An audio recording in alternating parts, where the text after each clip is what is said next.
सूरत नाम का एक प्रसिद्ध शहर था। उस शहर से हाईवे जाता था। उस हाईवे के साइड में ही एक पप्पू का ढाबा था। वो ढाबा हाईवे के साइड में होने के कारण उस ढाबे पर बहुत से लोग आया करते थे। उस ढाबे का मालिक था रमेश। रमेश खुद के हाथों से पकवान बनाकर लोगों को खिलाया करता था। उसके हाथों में बहुत ही स्वाद था। उसी वजह से उसके ढाबे पर बहुत लोग आया करते थे। रमेश के ढाबे की स्पेशलिटी थी कि उसके ढाबे में नॉनवेज ही बना करता था। एक दिन 4 आदमी पप्पू के ढाबे पर आए। वो रमेश से, अरे रमेश भाई, जरा तुम्हारे हाथ की चिकन करी लेकर आना। मैं अभी लेकर आता हूँ। मुझे फिश करी लेकर आओ। मुझे एक चिकन कौरमा लेकर आओ। ठीक है, मैं अभी लेकर आता हूँ। बस 5 मिनट दीजिए। ऐसा कहकर रमेश प्लेट तैयार करने में लग जाता है और सभी प्लेट अच्छे से सर्व करके उन आदमियों को देता है। तभी पहला आदमी फिश करी खाकर देखता है और, अरे रमेश भाई, तुम्हारे हाथ का फिश और नॉनवेज नॉनवेज का कोई भी पदार्थ खाओ, बहुत स्वादिष्ट होते हैं। हाँ हाँ, ये बात सच है। इसीलिए तो हम यही आते हैं। आपको मेरे हाथ का खाना पसंद आता है, ये मेरे लिए बहुत खुशी की बात है। ऐसा कहकर रमेश अपना काम करने चला जाता है। रमेश ढाबे में जो भी खाना बना था वो सब बेचा जाता था। उसके ढाबे की खासियत नॉनवेज खाना ही थी, इसीलिए जाने आने वाले लोग उसके ढाबे पर खाने के लिए रुका करते थे। एक दिन रमेश की बहन लता उसके गांव से वापस आ जाती है। उसके साथ उसका बेटा शुभम भी आया था। लता रमेश से मिलने पप्पू के ढाबे पर आती है। तभी लता रमेश से, रमेश भैया। रमेश ने उसकी ओर देखा तो रमेश, अरे लता, तुम यहाँ इतने दिनों बाद आई हो और घर पर नहीं आई। यहाँ ढाबे पर क्यों आई हो लता तुम? भैया, आपको तो पता है कि ये गुजर जाने के बाद मेरे घर के हालात कितने खराब हो गए। शुभम को पढ़ाने तक के लिए पैसे नहीं है मेरे पास और घर में खाने के लाले पड़ गए हैं। अगर आप मुझे काम पर रख ले तो मेरा घर ठीक तरह से चलेगा। लता, तुम मेरे घर पे रहो ना। तुम्हें किसने नहीं बोला है? नहीं भैया, मैं अब खुद कमाना चाहती हूँ, जिससे शुभम को कोई कुछ ना कहे और उसकी पढ़ाई भी अच्छी तरह से हो पाए। ठीक है, तुम्हारी ऐसी ही इच्छा है तो यही सही। मगर यहाँ इस ढाबे पर कोई काम नहीं है। मैं आपके ढाबे पर झाड़ू पोछा करूंगी, आपकी खाना बनाने में मदद करूंगी और बाकी के काम जो भी बच जाएंगे वो कर लूंगी। रमेश थोड़ा मन में सोचता है और लता से, ठीक है, तुम साफ सफाई और ढाबे का कुछ और काम भी कर लेना। इसकी वजह से मैं तुम्हें तनख्वाह भी दे पाऊंगा। ठीक है भैया। लता वहां से शुभम को लेकर चली जाती है। अगले दिन शुभम के साथ लता ढाबे पर सुबह ही आ जाती है। वो ढाबे की झाड़ू मारकर साफ सफाई करती है और थोड़ी टेबल की भी साफ सफाई कर लेती है। तभी वहां रमेश आ जाता है और लता को चपाती बनाने के लिए कहता है। लता तुरंत ही चपाती बनाने का आटा गूंथती है और अच्छी तरह से चपाती बनाती है। वो चपाती बना ही रही थी, तभी वहां रंगा राघव आ जाते हैं। वो रमेश से, अरे ओ रमेश भाई, मुझे तुम्हारे हाथ की स्पेशल चिकन बिरयानी देना जरा। अभी लाता हूँ। और कुछ चाहिए आपको? मुझे एक मटन कबाब देना। जी, अभी लाया। ऐसा कहकर रमेश ढाबे में जाकर उन्होंने दिए हुए डिश की ऑर्डर रेडी करता है और शुभम के हाथ में कुछ प्लेट भिजवाता है और बाकी के प्लेट्स खुद लेकर आता है। तभी रंगा बिरयानी खाकर रमेश से, रमेश भाई, बिरयानी तो बहुत अच्छी बनाई है। इसका स्वाद मुझे बहुत अच्छा लगता है। रमेश उसकी बात पर हंसता है और अपना काम करने चला जाता है। लता शुभम के साथ ढाबे का सब काम खत्म करके शाम के समय उसके भाई से, भैया, मैं सोच रही हूँ कि मैं यहीं रह लूंगी। इससे मुझे रोज का आना जाना नहीं करना पड़ेगा और यहाँ कोई खतरा भी नहीं है। ठीक है, जैसा तुम्हें ठीक लगे। ऐसा कहकर रमेश घर चला जाता है। अगले दिन लता सुबह उठकर अपना काम करके ढाबे का काम कर रही थी। तभी एक मनोज नाम का आदमी ढाबे पर आकर, रमेश, रमेश कहाँ है? भैया अंदर है, मैं अभी उनको बुलाती हूँ। ऐसा कहकर लता रमेश को आवाज देती है। तभी रमेश बाहर आकर देखता है तो मनोज होता है। आओ ना मनोज, इतने सुबह सुबह कैसे आना हुआ? अरे रमेश भाई, मैं 2 दिन तक चिकन और मटन का सप्लाई नहीं कर पाऊंगा।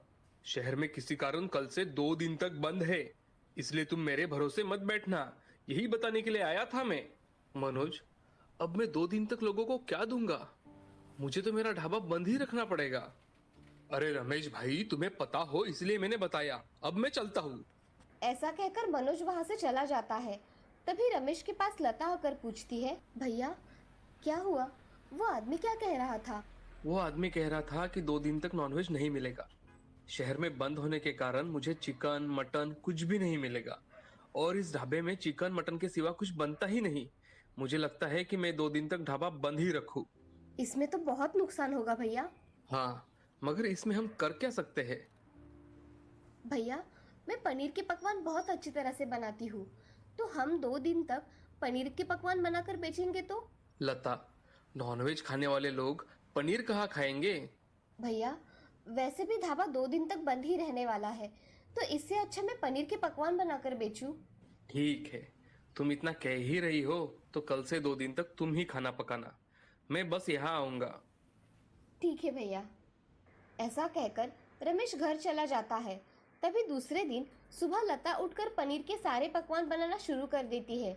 पनीर बिरयानी, पनीर टिक्का, पनीर कीमा, पनीर करी, ऐसे बहुत सारे व्यंजन उसने बनाए थे। तभी थोड़ी ही देर में 2 आदमी ढाबे पर खाना खाने आए। तभी सुहास रमेश से, अरे रमेश भाई, मुझे एक प्लेट चिकन बिरयानी दो जरा। आज ढाबे पर कोई भी नॉनवेज नहीं बना है, पनीर बिरयानी है। आप चाहे तो मैं लेकर आता हूँ। ठीक है, लेकर आओ, मगर तुम्हारे हाथ के नॉनवेज का स्वाद बहुत अलग है भाई। सुहास भाई, मैं परसों तुम्हें नॉनवेज जरूर खिलाऊंगा, मगर ये 2 दिन तुम पनीर खा सकते हो। ठीक है, लेकर आओ, सबके लिए जो स्पेशल है वही लेकर आओ। ऐसा कहकर रमेश वहां से चला जाता है और पनीर के ढेर सारे पकवान लेकर आता है। एक आदमी पनीर की बिरयानी खाकर देखता है। रमेश, अरे पनीर बिरयानी तो बहुत अच्छी बनाई है। ऐसा स्वाद तो मैंने आज तक नहीं देखा। बहुत स्वादिष्ट है। हाँ रमेश, खाना सच में बहुत स्वादिष्ट है। ऐसा कहकर सभी लोग पनीर के पकवान खाने लगे। ऐसे ही 2 दिन बीत गए। पनीर के पकवान अच्छी तरह से बिके थे। ये देख रमेश और लता खुश थे। उसके अगले दिन रमेश अपने ढाबे पर नॉनवेज बना रहा था। तभी एक राजेश नाम का आदमी आता है। वो रमेश से, मुझे पनीर बिरयानी और पनीर करी चाहिए। अरे भाई, आज नॉनवेज बनाया है, आपको उसमें से क्या लाऊं? एक बार बोल दिया ना, मुझे पनीर बिरयानी और पनीर करी ही चाहिए। ये सुन रमेश को गुस्सा आया और वो राजेश से, अरे उस दिन नॉनवेज नहीं था इसलिए पनीर बनाया था। यहाँ हर रोज पनीर नहीं मिलेगा, समझे? तुम्हें दूसरा खाना चाहिए तो बताओ। ऐसा कहते ही राजेश रमेश से, मुझे पनीर बिरयानी ही खानी थी। मुझे अब तुम्हारे ढाबे का कुछ नहीं खाना, समझे? ऐसा कहकर राजेश वहां से चला जाता है। ये सब देख रमेश बहुत गुस्से में आ जाता है। रमेश के मन में लता के बनाए हुए पकवानों से ईर्ष्या होने लगती है। एक दिन लता रमेश से, भैया, शुभम को सुबह से खांसी और तेज बुखार है। मुझे इसे अस्पताल में लेकर जाना है। आप मुझे कुछ पैसे दे दोगे इसे अस्पताल लेकर जाने के लिए? तुम यहाँ 2 वक्त का खाना खाती हो और यहाँ रहती हो, वो क्या मुफ्त में आता है क्या? भैया, मैंने आपसे 2 महीने में 1 रुपया भी नहीं मांगा और आप ऐसा कह रहे हो? यहाँ खाना छत ऐसे ही नहीं मिलता। तुम मेरी बहन हो इसलिए मैं चुपचाप हूँ, नहीं तो धक्के मारकर इस ढाबे से बाहर निकाल दिया होता, समझी? भैया, आप कुछ ज्यादा ही कह रहे हो। मैंने तो सिर्फ आपसे कुछ पैसे मांगे हैं और आप मुझे इतना कह रहे हो? तुम अभी के अभी मेरे ढाबे से निकल जाओ, मुझे कोई जरूरत नहीं है तुम्हारी। ठीक है भैया, मैं जा रही हूँ। ऐसा कहकर लता शुभम को लेकर वहां से चली जाती है। लता बहुत रोती है, मगर रमेश पे उसका कोई असर नहीं होता। लता गांव में चली जाती है। तभी एक संजय नाम का आदमी लता को ढूंढते हुए आता है। संजय लता से, जी, आपका नाम लता भाभी है ना? आप राघव भैया की पत्नी हो ना? हाँ, मैं ही लता हूँ, मगर आपको मैंने पहचाना नहीं। मैं राघव भाई का मित्र हूँ। मैंने उनसे 50,000 रुपए उधार लिए थे। अब मेरे पास पैसे आए हैं तो सोचा आपको वापस कर दूं। मैंने आपको बहुत ढूंढा भाभी, मगर आपका कहीं पता ही नहीं था। अब आप मुझे दिखाई दी हो। भाभी, ये लीजिए आपके 50,000 रुपए। मुझे पैसों की सख्त जरूरत थी भाई साहब। भाभी, आपको कोई भी जरूरत हो, आप मुझे बेझिझक कह सकती हो। जी भाई साहब। ऐसा कहकर संजय वहां से चला जाता है। तभी लता उन्हीं में से कुछ पैसे लेकर शुभम का इलाज करवाती है और संजय को रमेश ने उसके प्रति किया हुआ व्यवहार बताती है।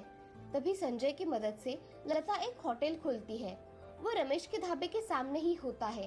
अब लता उसके होटल में पनीर के विविध पकवान बनाती है और बेचने के लिए रखती है। तभी बहुत से ग्राहक उसके होटल में खाना खाने के लिए आ जाते हैं।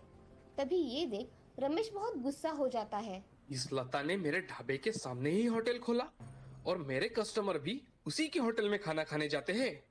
ऐसा कहकर रमेश गुस्से से घर चला जाता है। लता बहुत मेहनत करके अपना होटल अच्छी तरह से चलाती है और लता को उसमें कामयाबी मिल जाती है। लता के होटल की तरक्की देख बहुत से लोग उसके होटल में खाना खाने आया करते थे। उसने अपनी जैसी बेसहारा औरतों को भी मदद की। अब इस तरह से होटल चलाकर वो अपना गुजारा किया करती थी। इस कहानी से हमें ये सीख मिलती है कि कठिन परिस्थिति में हमेशा धैर्य से काम लेना चाहिए और अपना काम पूरी निष्ठा के साथ करना चाहिए।